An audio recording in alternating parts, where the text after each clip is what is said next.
자, 오늘은 비워필드 사상의 정말 가장 중심에 있는 개념이죠. 바로 성경적 계시에 대해 한번 깊이 파고들어 보려고 합니다. 도대체 성경이 왜, 또 어떻게 하나님의 말씀이라고 불리는 걸까요? 그 논리의 핵심으로 지금부터 저와 함께 들어가 보시죠. 워필드는 아주 강력한 한 문장으로 시작합니다. 여기서 초자연적이라는 단어에 주목해야 하는데요. 이게 무슨 신비한 영적 체험, 그런 막연한 이야기가 아니에요. 워필드가 말하는 건 훨씬 더 구체적이고 역사 속에서 실제로 일어난 사건, 바로 하나님의 직접적인 개입을 뜻하는 겁니다.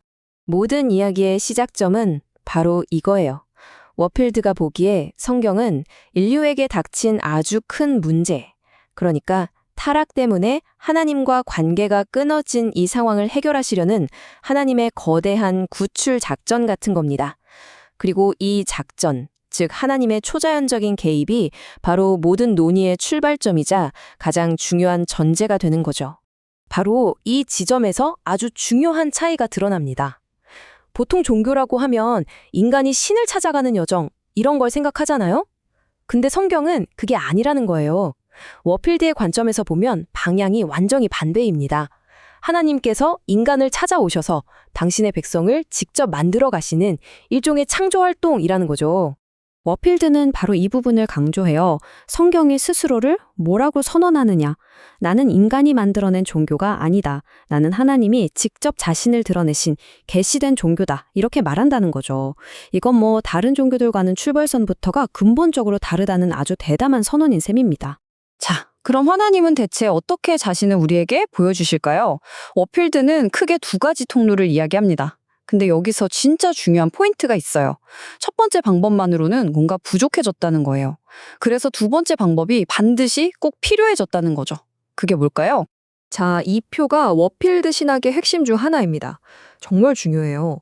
왼쪽에 있는 일반 계시는요, 하나님이 자연 만물이나 역사를 통해서 모든 사람에게 말씀하시는 방식이에요. 그냥 인간이라면 누구나 볼 수 있게 당신의 능력과 신성을 보여주시는 거죠. 그런데 오른쪽의 특별한 계시는 좀 다릅니다.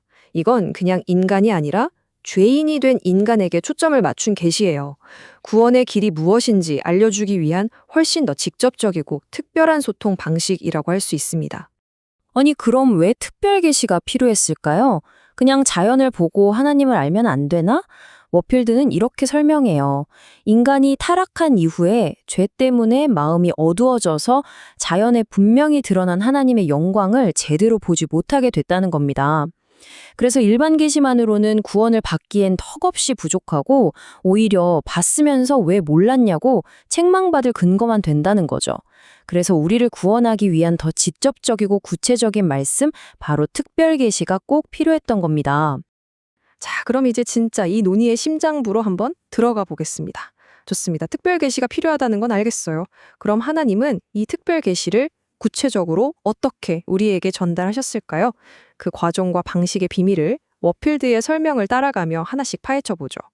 본격적으로 들어가기 전에 워필드가 짚고 넘어가는 아주 중요한 포인트가 하나 있습니다. 계시라는 게 그냥 하나님이 하신 구원 활동에 대한 해설집 같은 게 아니라는 거예요.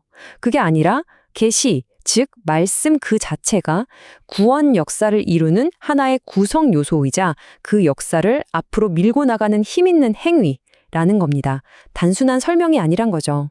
워필드는 이 계시가 전달되는 방식을 크게 세 가지로 나눠서 설명해요. 첫째가 외적 현현, 둘째가 내적 암시, 그리고 마지막이 동시적 역사입니다.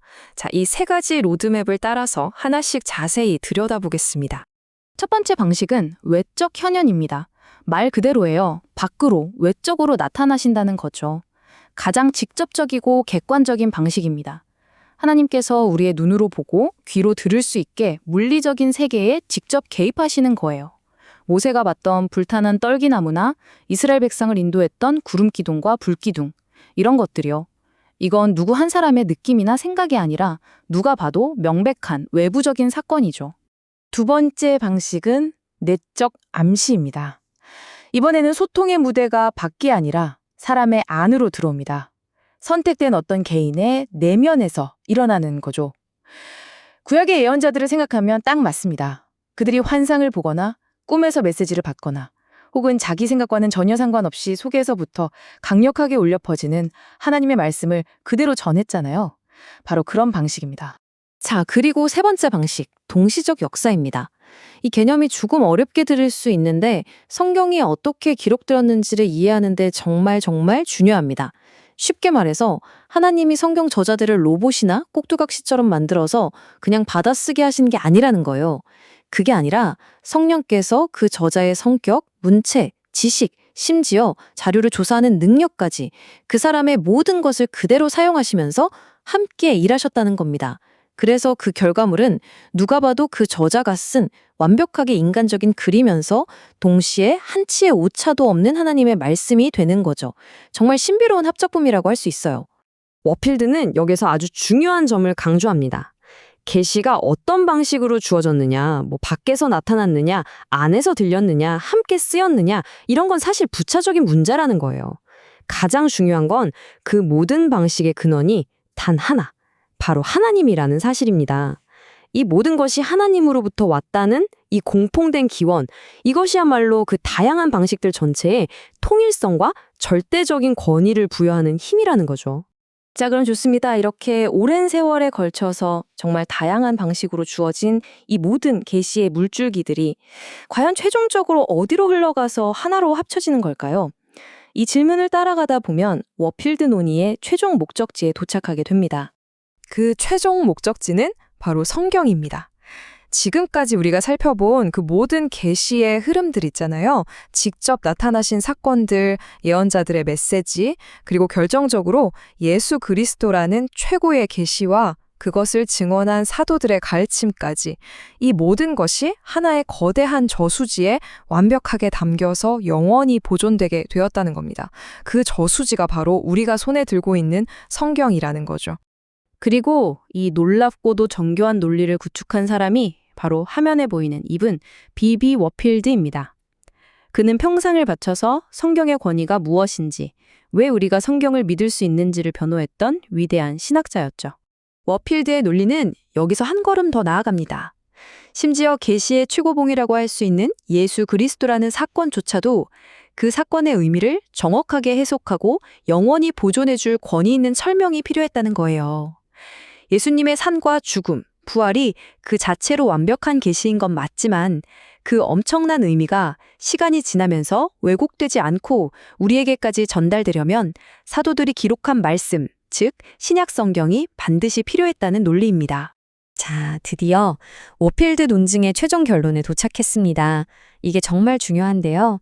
그는 성경이 하나님의 계시들을 여기저기 담고 있는 책, 뭐랄까, 계시 모음집 같은 거라고 말하지 않아요. 그 이상이라는 겁니다. 성경은 단순히 계시의 기록이 아니라 그 책 자체가 하나의 완전하고 통일된 계시라는 겁니다. 워필드의 주장을 딱 한 문장으로 압축하면 바로 이겁니다. 성경은 하나님의 말씀을 포함하고 있는 책이 아니라 성경 그 자체가 바로 하나님의 말씀이다 라는 것이죠. 만약 워필드의 이 주장이 맞다면 지금 우리 손에 들려있는 이 책은 그냥 오래된 종교 서적이 아니게 됩니다. 그렇다면 우리는 이 책을 어떻게 읽어야 할까요? 그리고 어떻게 대해야 할까요? 이 묵직한 질문을 여러분께 던지면서 오늘 이야기를 마무리할까 합니다.